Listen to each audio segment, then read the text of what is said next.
being here today. My name is Representative Junie Joseph, and I'm honored to stand alongside my colleagues, Representative Naquette Ricks, as we host this crucial press conference on the issues that matters deeply to our community, to our state, and to our nation. I stand here today not as a representative, but as a woman, as an immigrant, and as someone who deeply cares about the future of our children and families. The issue we are addressing today is one of urgent importance, especially in the face of dangerous rhetorics and harmful policies that threatens the well-being of millions of immigrant families. Immigrant plays an essential role in every facet of life here in Colorado, contributing to our economy, our culture, and the future of our state. In fact, immigrants contribute a staggering $1.6 trillion annually to the U.S. economy. Whether it's through the businesses we create, the jobs we fill, or the services we provide, immigrants are key drivers of economic growth in Colorado and across the nation. It is vital that we remember this when we discuss policies that affect immigrant communities. These policies must reflect the true values of immigrants, or contributions, or families, and our hard work. Mass deportation will have profound impact on our children and families. As a child welfare attorney, I have seen the devastating effect of family separations firsthand. The prospect of mass deportation not only threatens the stability of immigrant families, but also it creates a crisis for children who may lose one or both parents. Just over the last 2 years, Colorado passed critical legislation to support and strengthen our child welfare system. And this year, our system is already under significant strain with a budget shortfall of over $672 million. If mass deportation is implemented, we will see an overwhelming influx of children entering the system. Children who will need care, resources, and above all, stability.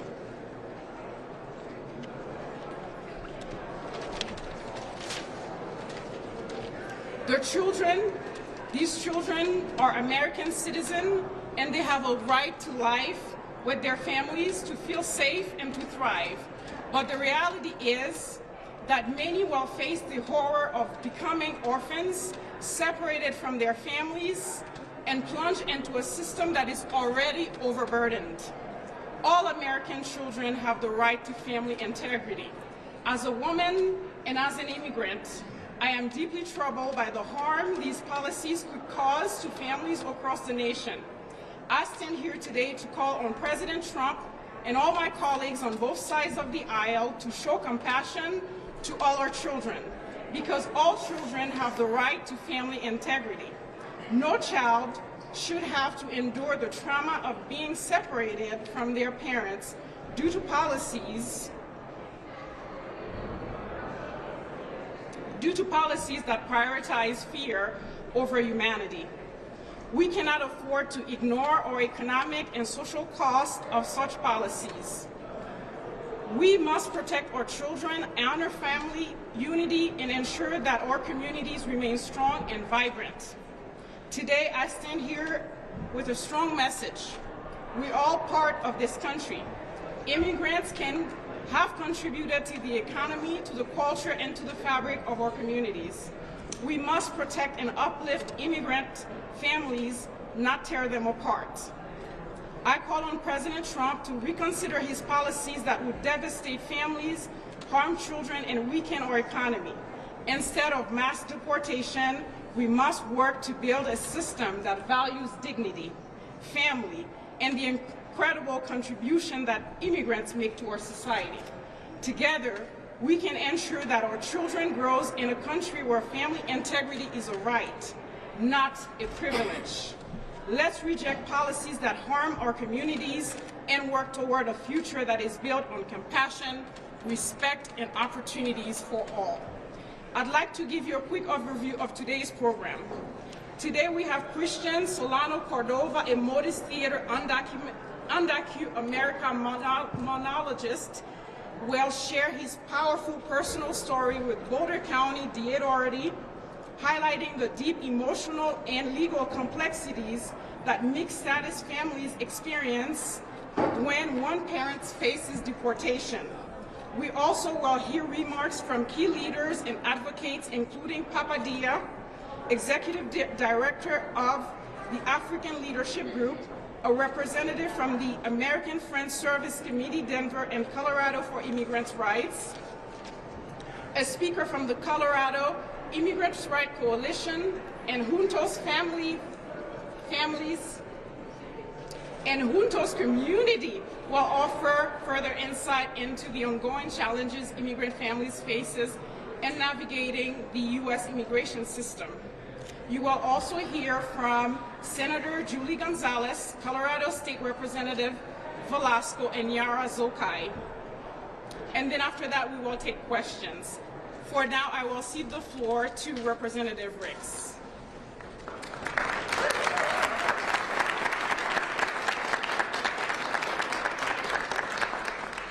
Thank you, Representative Joseph.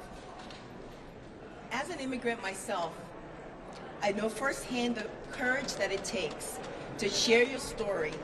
The press conference is a platform for immigrant leaders to uplift their voices and experiences and inspire collective actions. Behind every undocumented person is a human story. A parent striving to provide for their children, a person trying to flee violence, and a neighbor who shares our hope in the American dream. No person should face intolerance based on their immigration status. Colorado has an estimated 591,000 immigrants, making up 10% of the total population, nearly half of whom are naturalized citizens. As a state, we have set ambitious goals to build more homes, create good jobs, reduce the cost of living, and create thriving, safe, and resilient communities. We know that immigrants and their contributions to our communities are key to realizing these goals. Immigrants make up 11.4% of the Colorado labor force. Undocumented Coloradans construct and maintain our buildings and roads and provide us with healthy food through farming our fields. Immigrant Coloradans are entitled to fair, livable wages. Their children attend our public schools and institutions of higher education. And it's like Rep. Joseph, Rep. Velasco, and myself are even serving in our state legislature. I want to just share a personal story. My story was about my family who was fleeing a civil war in Liberia, West Africa, where I'm from. During that time when the military coup happened, my mother's fiance was basically killed by firing squad, and my mom, my sister, and myself had to flee our homes. We were able to come to Aurora to seek refuge, and I've grown up in Aurora, Colorado. Aurora, as you know, is a place that is very, very diverse. We are the fourth most diverse city in the country. 1 in every 4 persons in Aurora says that they are either first generation or their parent is, a first generation person. So we know that diversity is all around us, and that diversity makes us rich. It engraves and puts in the fabric of Colorado and the United States so many things that we bring to this country. And I just want to say that we definitely need compassion, and we need to ensure that families are kept together, and that the hardworking people that are here, because we do need the workers, are given a chance so that they can also achieve their American dream. At this time, I'm going to call up Senator Julie Gonzalez. No, I'm sorry. Well, Papa.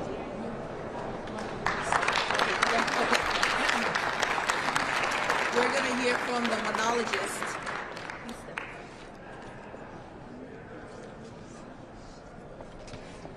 Hi, everybody. Thank you, Representative Ricks. Thank you, Representative Joseph, for inviting us to share my story here today. And thank you, DA Michael Doherty, for joining me in reading this story and sharing some of what our families are going through.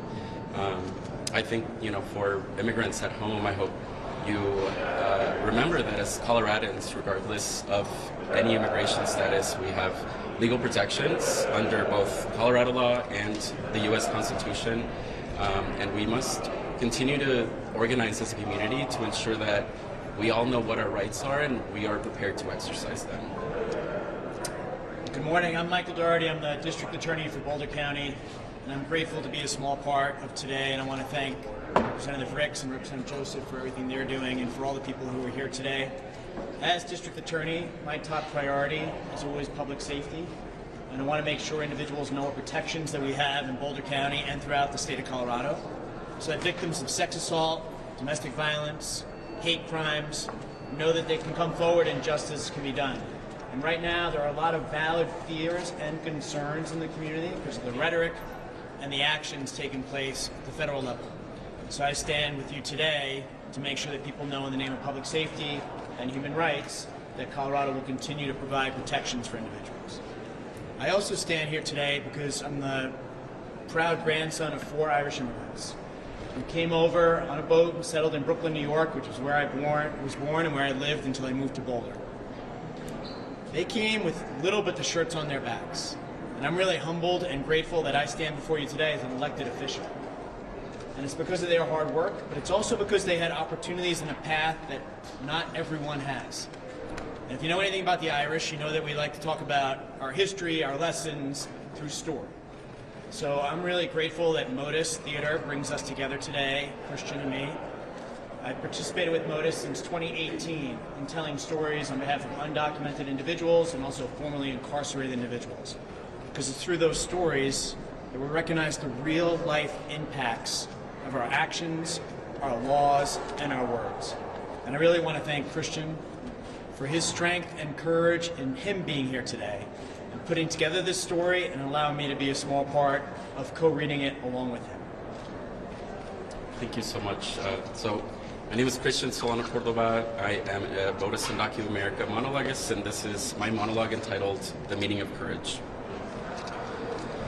When I was my baby sister's age, I didn't have any worries. And it's funny because my baby sister, the Nayi, well, she's an American citizen, so it should be easier for her. But it's not, especially right now, because the people she loves most, my mom, our other sister Beba, and I, are all undocumented. When we are threatened, she is threatened. My baby sister is forced to bear the burden of political attacks on immigrants.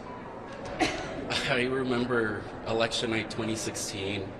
My mom and I were in complete shock, trying to absorb what had just happened to the country, trying to strategize about how to handle certain possibilities. I remember frantically Googling, what happens to a U.S. citizen child if an undocumented parent is supported? My dad died young, so I needed to assure myself that if my mom was deported, my sister Beba or I could get custody of Junie, who at the time was only 8. But then, of course, what would happen if Beba or I were both deported? My mom and I totally lost track of time during our election night panic, so I was surprised to find hours later when I came downstairs, my baby sister sitting alone, crying, red-faced with puffy eyes. With my dad gone, I've always had to be the big brother, or rather, a father figure, since my mom was always working. I helped Junie with her homework, we read each other bedtime stories, played games. I tried to answer those unanswerable questions, those unanswerable kinds of kid questions, and comfort her when she was scared. But I'm not used to trying to comfort her when in reality I need so much comforting myself. I remember tilting her chin, listening with streams of tears toward me and looking into those deep brown eyes and trying my best to give her soothing answers to the most difficult questions and just repeating over and over. Don't cry, baby. Don't cry. It's gonna be okay. I promise you, it's gonna be okay. Listen, why would you be deported? Do you even know what that word means? You should not have to. Now listen to me. You are an American citizen and you will never be deported. And yes, you're right, I'm not a citizen, but I have DACA. They can't deport me. You're right, Mom doesn't have DACA, but she's lived here for decades. She's not going anywhere. Baby, don't cry, please. I promise, whatever happens, we'll be together always. I'll be there to put Band-Aids on your scraped knees. I'll be there to help you with your school projects. Yes, we're gonna finish reading Harry Potter together. And I'll be by your side when you need help applying for college. I'll be there for you when you fall in love for the first time. When your heart is broken. I'll walk you down the aisle one day. It doesn't really matter where, as long as we're together. And yes, of course the puppy's coming with us if we go. We'll lose part of this family too, I'll have you know. Yeah, that's the dimply smile I like to see. It's gonna be okay. At least that's what I told her. I did my best to offer her what I wanted to believe, what I wanted to hear, both for her and our entire family. Because how do you talk to a child about being taken from their siblings or their parents without terrorizing them and without stripping them of their innocence? Then, with each day of the Trump administration, watching kids being taken away from their parents at the border, the increased deportations of parents like my mom, the attempts to end the DACA program that protects me and my sister Beba, the willingness to end rules that limit how long children can be in detention, and even threats to strip my baby sister, the Naya, of her citizenship. With all these mounting threats, it felt increasingly cruel for me to offer my baby sister what amounted to be a fairy tale, when in reality she might need great strength to overcome great threats. So today, I offer her and you another story. This story won't kiss it and make it all better, but I'm hoping it will help us stay strong, regardless of the challenges we might face. I was just 3 years old and my sister Beba was just 1 when we crossed the border with our mom. We walked together with a group of 10, 15 people across the desert at night.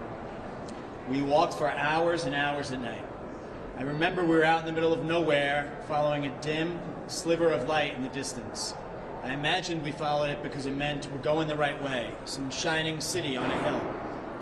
We finally got to a raised road lined with street lamps, and to avoid walking over the road and potentially being seen at night, we walked under it through a drainage tunnel. My mom had me walk through in front of her, and she crawled behind with my baby sister in her shawl. Beba and I were wearing those little kids' light-up shoes that everyone was going crazy over that year.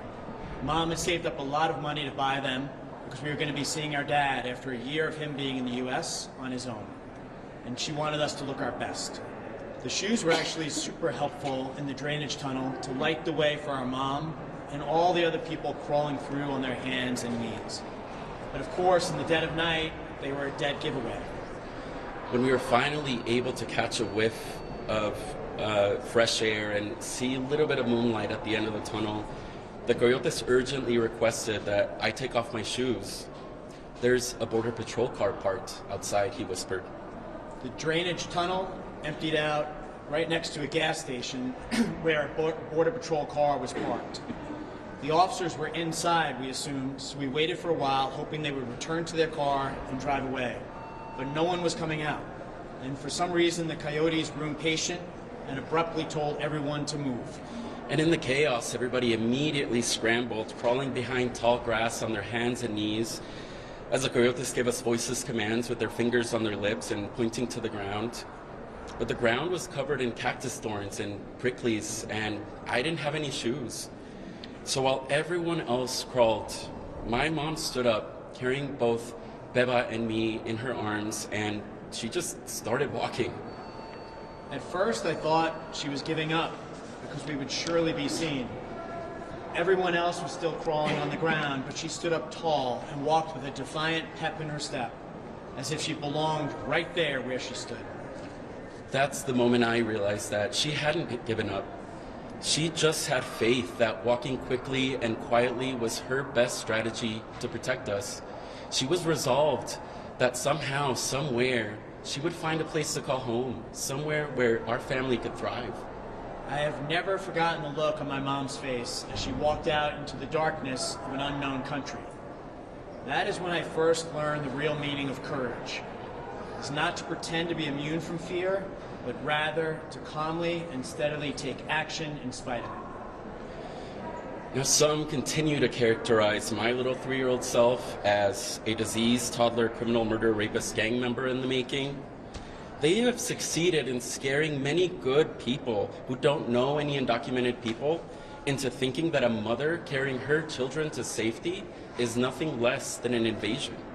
But Beba and I grew up beloved by our friends and neighbors and strong members of our communities. We both went to college. I even became student body president of MSU Denver. I'm not part of some invading army fighting against America, but like many of you, I'm here fighting for the American ideals I know we can live up to. Leaders in the incoming administration may want to take away my baby sister's right to citizenship, but I remain hopeful that my baby sister, or maybe a young woman listening today, might one day be our future president and help us lead to a future where we actually live up to our ideals to truly have liberty and justice for all. But that reality is going to take a lot of hard work, and not just on my part or on the part of the immigrant community, but hard work on your part too. We each have courageous opportunities to treat others as we hope to be treated, and never just standing idly by when another's civil and human rights are threatened, because your rights may be next. Even the smallest acts can have the biggest impact.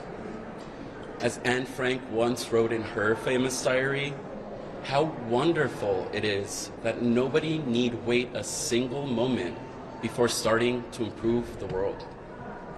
Thank you.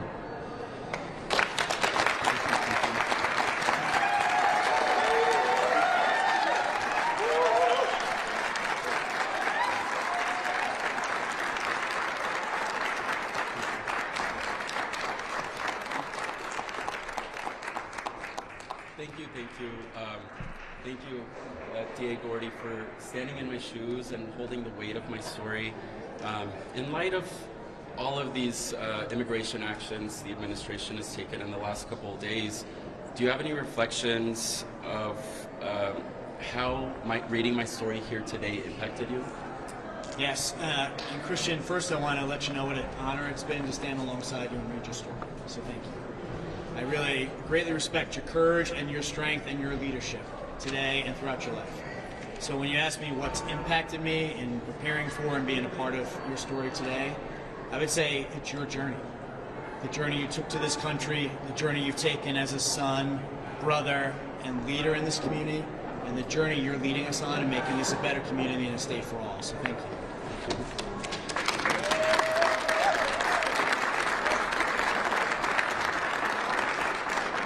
I wrote half of this story during 2017 when DACA was first rescinded by the Trump administration, and the purpose of it was to give a letter of hope, of courage to a lot of DACA recipients, a lot of high school students who were going to become ineligible for DACA at the time, to continue holding to that courage and to not let fear overwhelm us. So I hope immigrant families can take that message to heart. And I hope we can all stand together, because there's safety in numbers, and we got to remember we have rights, and we have to remember we have to exercise them. So thank you so much.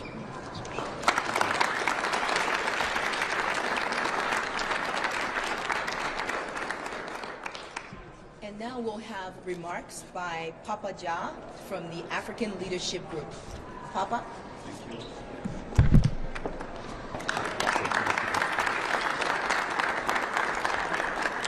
Good morning, everybody. I want to thank Representative Ricks, Ms. Joseph, thank you so much, and all the elected officials and the media coming here to cover this important day for Colorado. I'm standing here not just as a proud African immigrant, but as an immigrant representing all immigrants coming from across the world. I'm standing here not as a proud black African man, but as a proud black man representing all the black people from the diaspora. I'm the proud Coloradan. I'm a proud citizen of the United States. The reason I introduce myself in such a way, because we are well aware of what this current administration is trying to do. They're trying to turn us against each other. When they paint the Latino community as gangsters, as rapists, we know exactly what they're trying to do, because they're trying to turn African immigrants against the Latino community. And we will not let that happen. Because what impacts you, impacts you. When they try to label the Muslim community as terrorists, we know exactly they're trying to turn other face against the Muslim community. We are all human beings when we all came from the same God. My message now is directed to our elected officials. Either you are Republican, Democrat, Independent, it doesn't make any difference to us as Colorado. People that voted for you, among them are African immigrants, Latino immigrant, Asian immigrant, Muslim. The entire people of Colorado voted for you to represent our best interests. I'm calling on you really to get your act together. Not let Washington divide us as Colorado. Sit down, look at each other, and do the right things by your people, because we are tired and exhausted of this fighting, of this bigotry, and we are scared. Our children are scared. To the leaders in our education system, we have our kids that are fearful of taking the bus to go to school because they don't know who's coming after them. And we're talking about 7, 8, 10 years old children. The last time I checked, the United States has always been a nation that welcomes immigrants from all over the place. It doesn't matter how long you lived in this country, at some point, your parents come from somewhere. I think the time is now, the time is right. To our reporters, we appreciate you and we value you, but cover the right stories. Cover the right stories. We can't do it.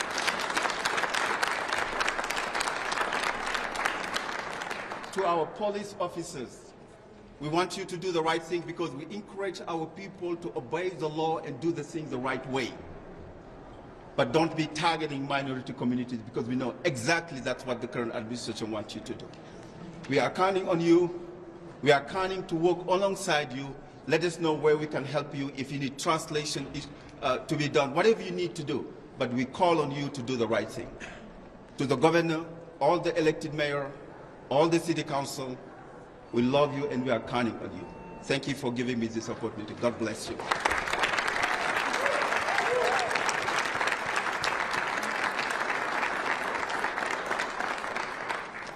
Thank you. At this time, we will call American Friends Service Committee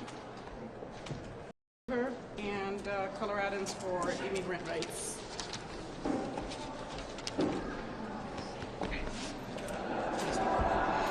Hola, buenas tardes. Mi nombre es Gaby Medina y yo soy un miembro de la mesa de Ni Una Más con AFSC. Good morning, everyone. My name is Gabi, and I'm a leader with Not One More Deportation, a project of the American Friends Service Committee. Colorado es nuestro hogar y estamos muy orgullosos de nuestro estado. Colorado is our home, and we are very proud of our state. Conocer nuestros derechos es importante porque contamos con una línea de respuesta las 24 horas donde se verifica la información para que sea cierta y no fomentamos el miedo. Knowing our rights in community is very important, and we also have a resource, a 24-hour-a-day, 7-day-a-week rapid response hotline that can help us share information that is in real time and that is verified about what immigration is doing in our communities. Nuestros aliados, nuestros grupos aliados trabajan todos los días y acuden a las reuniones del Consejo Municipal, escriben notas y son líderes y voluntarios en nuestra línea de respuesta rápida. We have a partner group project called Coloradans for Immigrant Rights, made up of citizen allies who attend city council meetings, write letters to the editor, and advocate for laws that keep Colorado great. Todos tenemos un papel importante para poder proteger a nuestras comunidades y no separar a nuestras familias. Every single person in Colorado has a role in keeping Colorado strong and safe and keeping our loved ones together here in our home. Seguiremos luchando fuertemente para que Estados Unidos nos reconozca y nos otorgue un estatus permanente legal. And we will keep organizing and fighting until the United States recognizes us with the permanent status we deserve here in our home.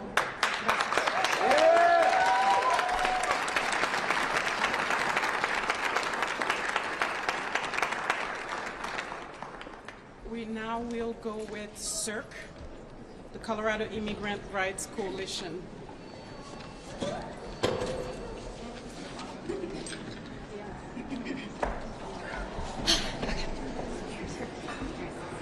Hi everyone, thank you for having me and thank you for being here.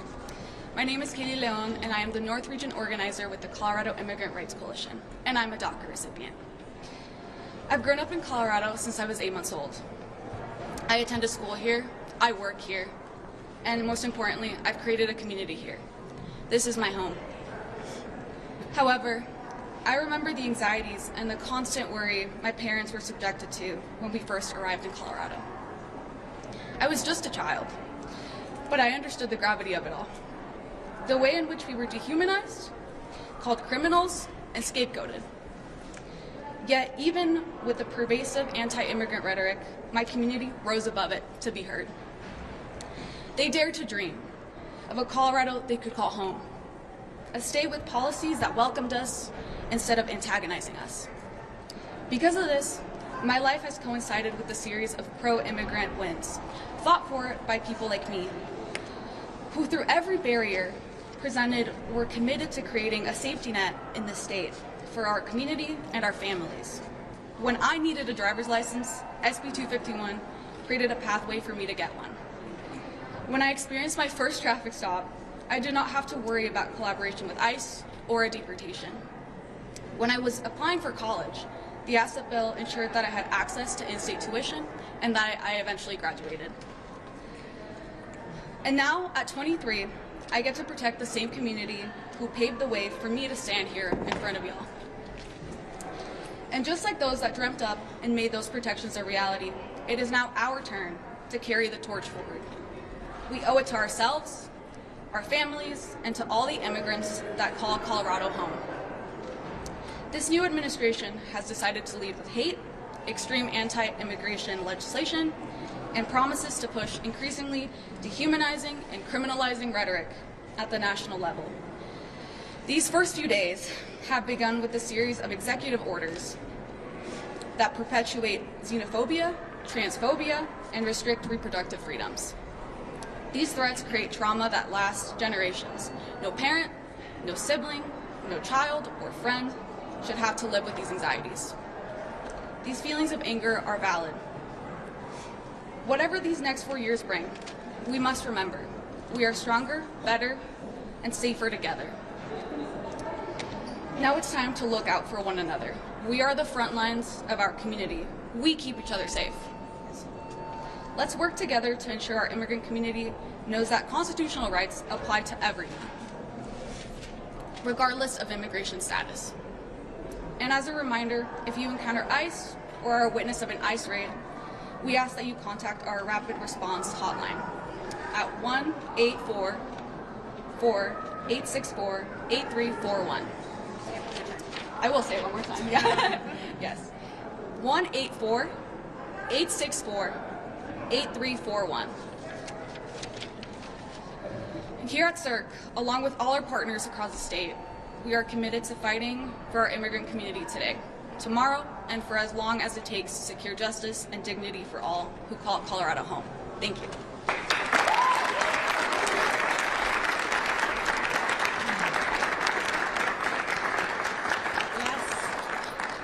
Thank you. Lastly, we have Juntos Community.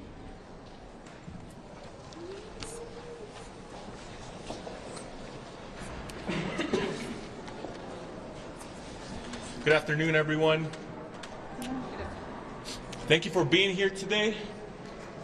Your presence proves to me that no matter the challenges, we are stronger together. We are here to stand against the injustice of anti-immigrant policies that seek to divide us, dehumanize us, and strip us of our dignity. These executive orders don't just attack immigrants. They attack the very values this country was built on.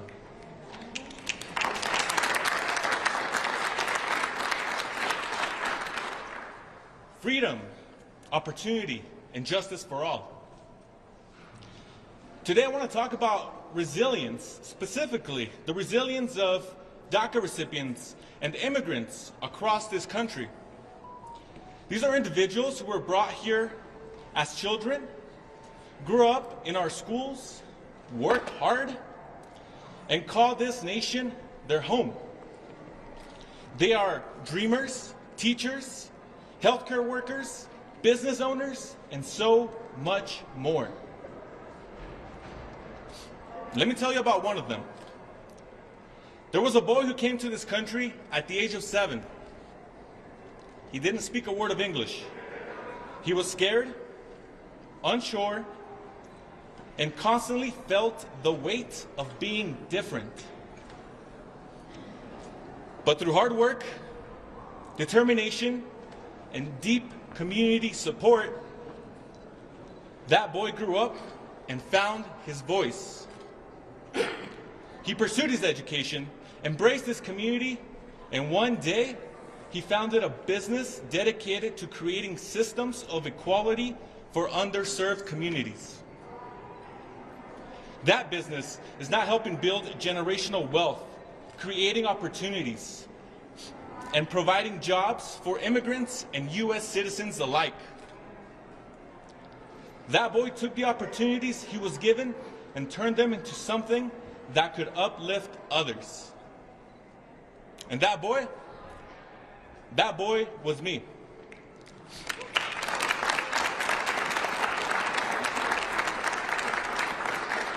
An undocumented immigrant, an indigenous descendant, a DACA recipient, a dreamer, a doer. My name is Luis Antesana, founder and CEO of Juntos Community, where we have created jobs, have helped hundreds of people find their voice, and we have awarded over $100,000 in grants to Colorado's DACA recipients so they can renew their work permits and continue working towards their dreams.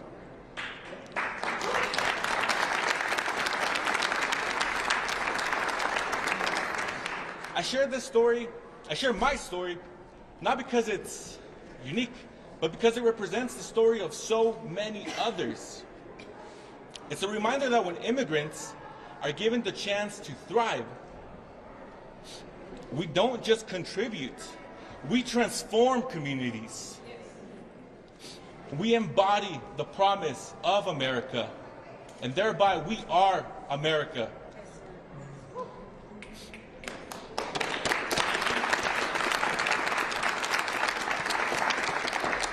To everyone here today, whether you're an immigrant, an ally, or a dreamer, you belong. You are part of the fabric of Colorado, of this country. And no one can take that away from you. The road ahead will not be easy. The fight for justice is never easy. But when we stand together, when we refuse to give up, when we keep pushing forward, we make progress. So I urge you to hold on to hope. Channel your anger into action. Believe in your power to make a difference. Because the truth is, this fight isn't just about policy. It's about people, you and me. It's about building a country where families can stay together, where young people can achieve their dreams, and where everyone, regardless of their status, is treated with dignity and respect. We will not be silenced. We will not back down.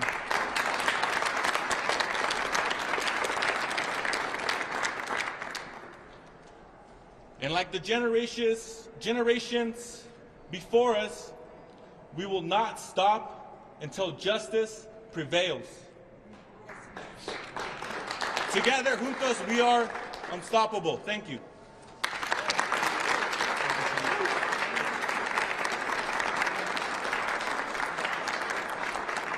Thank you. Next, we will hear from three incredible legislators, Colorado State Senator Julie Gonzalez and Colorado State Representatives Elizabeth Velasco and Yara Zorkai. So we'll start with Senator Gonzalez.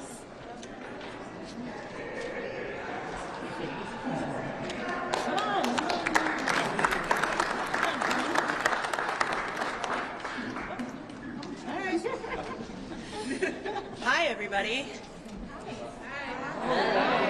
My name is Julie Gonzalez. I'm honored to represent Northwest and downtown Denver in the Colorado State Senate. And I just want to celebrate and honor this crowd because this is what Colorado looks like.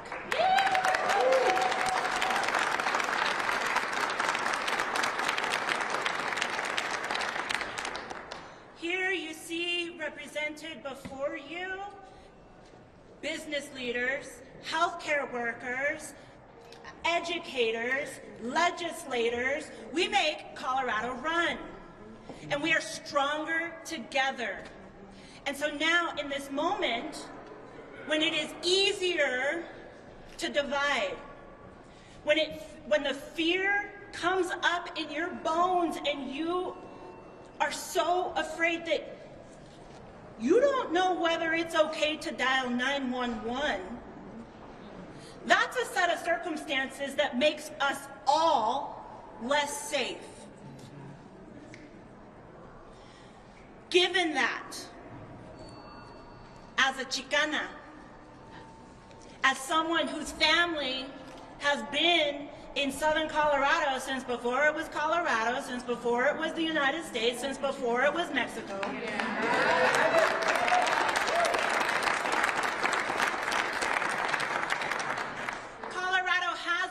and will always be an advocate and a leader in driving policies that create safer, stronger communities.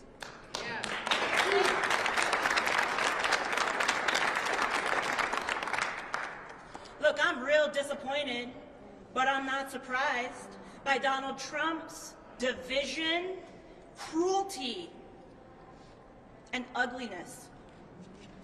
Given his executive orders, his flatly unconstitutional attacks on birthright citizenship. Y'all, but thank you for telling us exactly the types of challenges that we will have to confront over the next 4 years.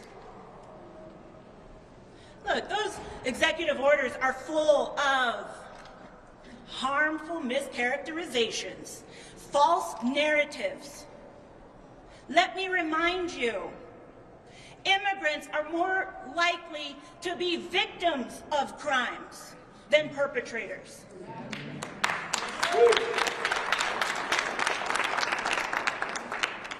And we have a system of justice within our criminal legal system that ensures due process and constitutional protections for all. I don't care where you were born.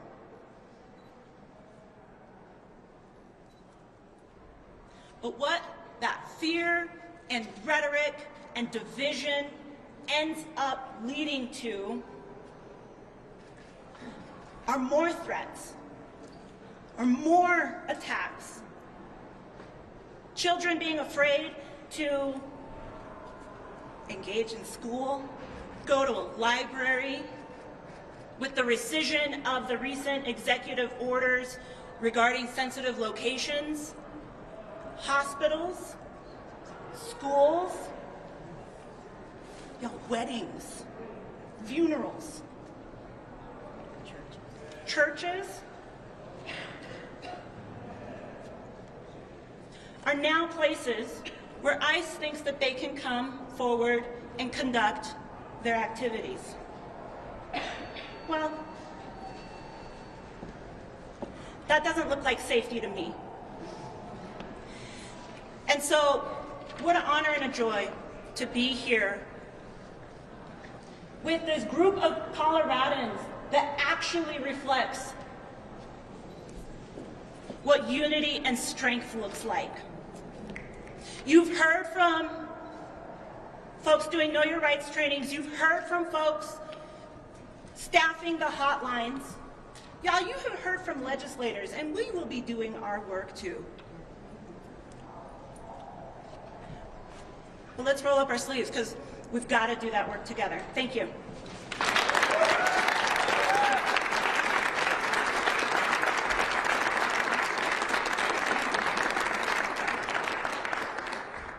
Hi everyone, I'm Representative Elizabeth Velasco. I represent House District 57, a rural resort community in the Western Slope that is 30% Latino. I am the first Mexican-born legislator in the state of Colorado.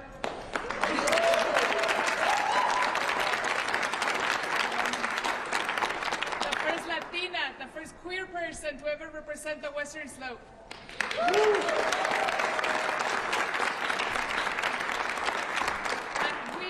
Here today because our freedoms are on the line, because we all want the same things. We want access to clean air and clean water. We want our families to be safe. We want to be able to thrive. We want to look for the American dream, and we make our communities grow. And all of that would not be possible without immigrants here in Colorado and this nation.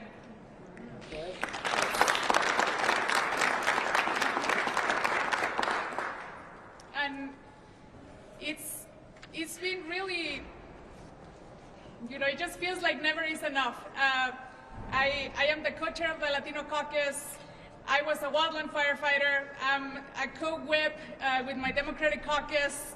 I'm the vice chair of Energy and Environment, and I have still been told to go back to my country. And this is the reality for many of us, that we are told again and again that we don't belong when we are making our nation better, when we are working in Colorado to make everyone's lives better. We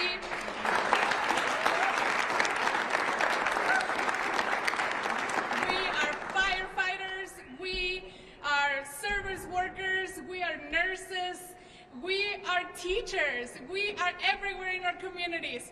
And it's so important that we are all safe. And this is what that's about. It's about keeping our communities safe, making sure that public safety applies to everyone, that our human rights don't stay on the border, that they come with us, doesn't matter where we come from. And many of us have undocumented family members. And when we see an attack on one of us, that's an attack on all of us. So let's stand together, and I look forward to all the good work that we're going to be doing, but I really want to thank all the grassroots organizations that are on the ground protecting our communities, making sure that we have the resources to be safe, that we have the resources to protect each other. So thank you so much.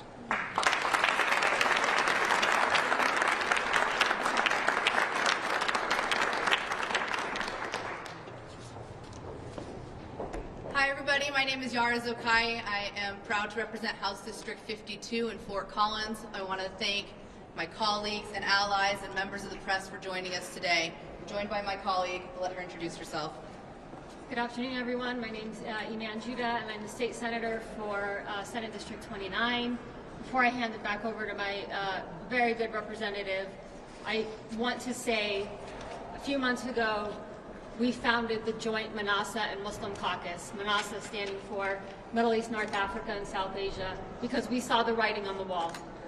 And I want our communities to understand that they have one more line of defense.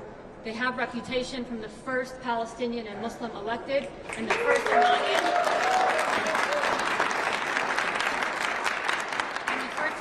elected to the Colorado State Legislature, but I'm not saying that for accolades. I'm saying it because our communities need that protection.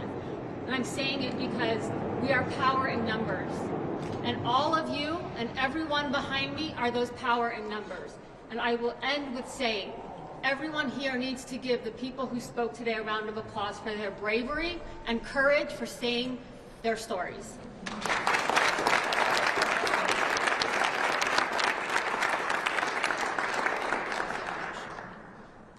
My parents came to this country 40 years ago on a temporary visa.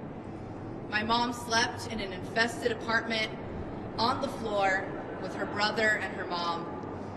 She learned a new language, she worked multiple jobs, and she watched from a distance as the country she called home was torn apart by a violent revolution. And she slowly realized she literally did not have a home to go back to. My mother is America. And despite what our new president may say, I am a citizen of this great country.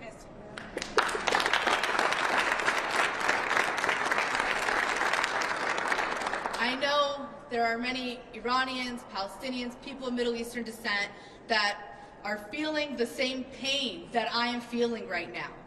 They're facing the same hatred and the same divisive rhetoric. And to them, I want to say, you are not alone. We are all here to support you.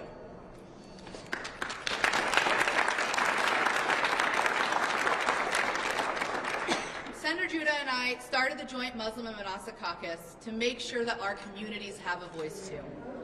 Manasa stands for Middle East, North African, and South Asian.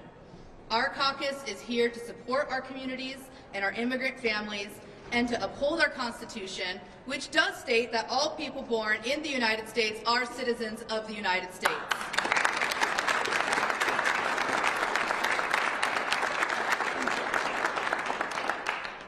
Senator Judah represents Aurora, and we know that Project Aurora is on the horizon. The Joint Muslim and Manasa Caucus is unapologetically steadfast in our commitment to protect our community as well as all other marginalized communities.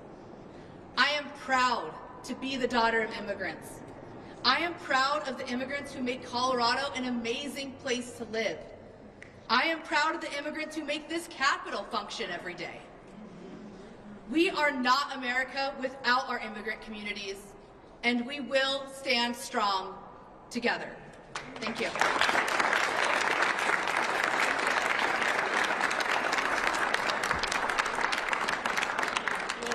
Thank you for being here, and thank you for listening to our stories. You've heard from legislators, community activists who are on the front line fighting for all of us. At this time, we'll take a few questions since we are over time. We appreciate you being here. I have a question for one of the elected officials. Could be any one of you who wants to take on this question. But just regarding the Justice Department directive to investigate and arrest any official, local official, who refuses to participate in Trump's mass roundups, what can the state do to protect people who are abiding by state law but are taking actions that may anger the Trump administration? We're in the process of reviewing those executive orders currently, and let us be clear, we've already ensured that local law enforcement should be following state law and not doing ICE's job for them.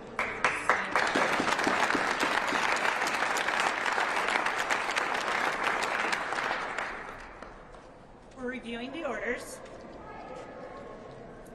We'll be be in touch soon. So, a follow-up question. What are you willing to do personally?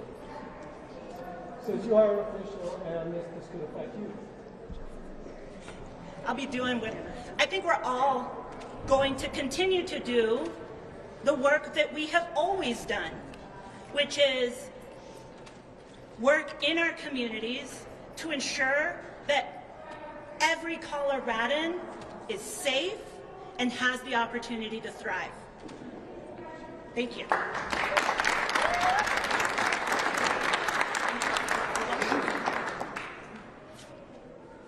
Okay, there's another question coming from here, I guess.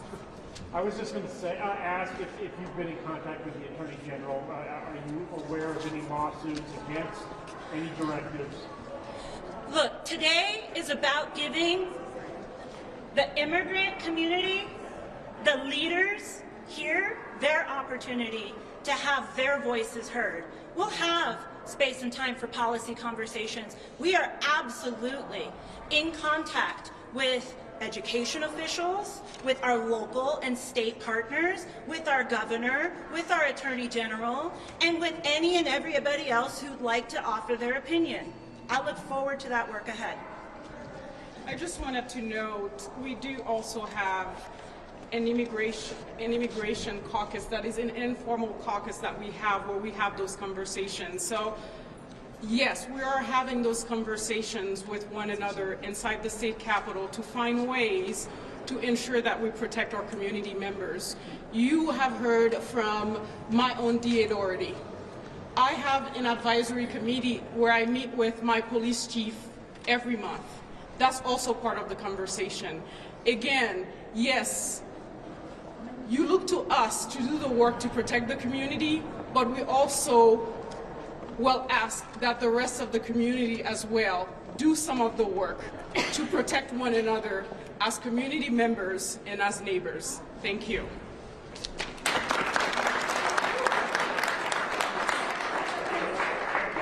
Can you comment on the new policy involving allowing ICE agents to enter schools and also churches, and if there is any sort of policy that might be coming from the state to protect those areas?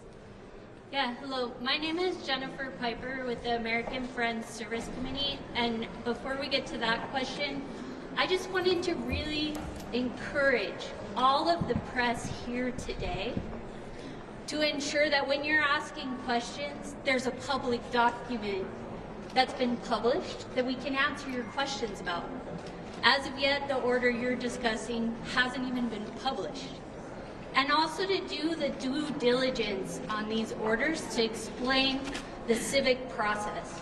So on birthright citizenship, who here in the press knows how many states it takes to ratify and overturn an amendment to the Constitution? That is critical information that people need in our communities, citizens, immigrants alike. These orders are meant to push a narrative, and many of them are not going to be legal, and it takes time to dig into that and fight them, but we will. What we need from all of you is to ask the hard questions of them, just like you're asking us. Yes. To educate our community on our civic rights, on our civil rights, on civics, on how government works. Not just turn the cycle. So I challenge all of you the way that you're challenging us. Push back on us, ask us hard questions, but share the facts and ask questions about the facts. On sensitive locations, that policy came into place under President Obama. Before that, after that, no matter what the policy says, people have the right to not be detained, arrested, imprisoned unless there is probable cause, unless ICE brings a warrant. And you know what all of this is about?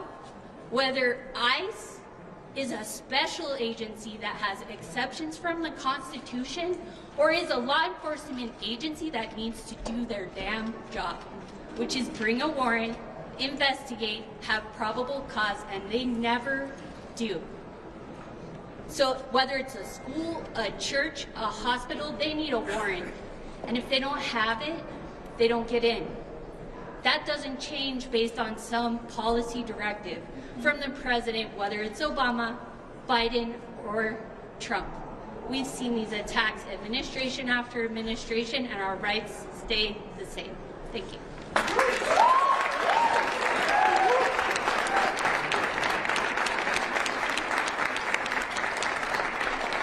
you very much. Is there one last question from press?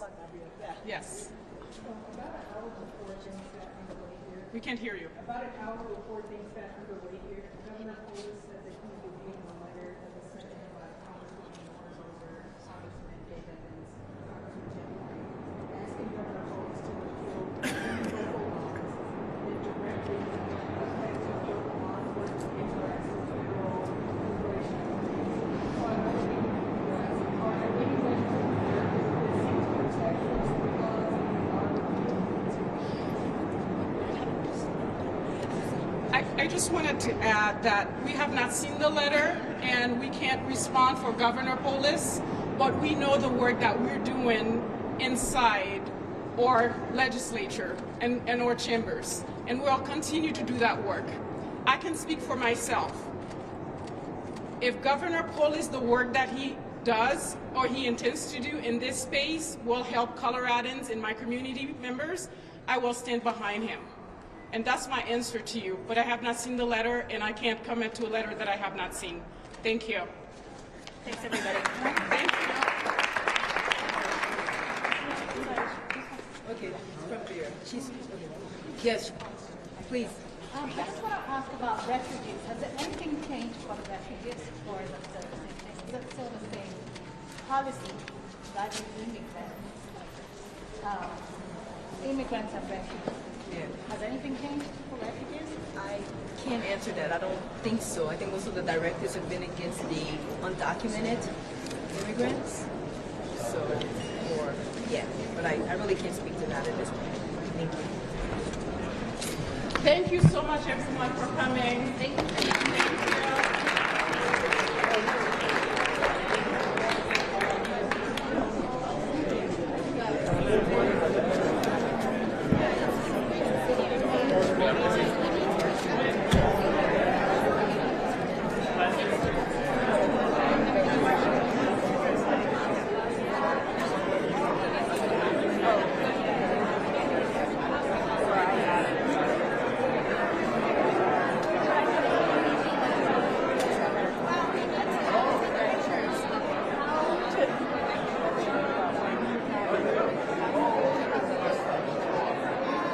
You're my hero, man. Bringing in that light. That was great.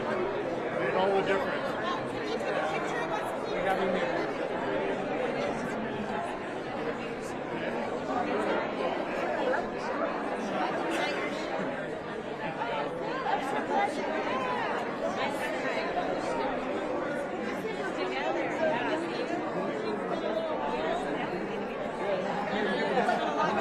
Everybody's running crazy right now.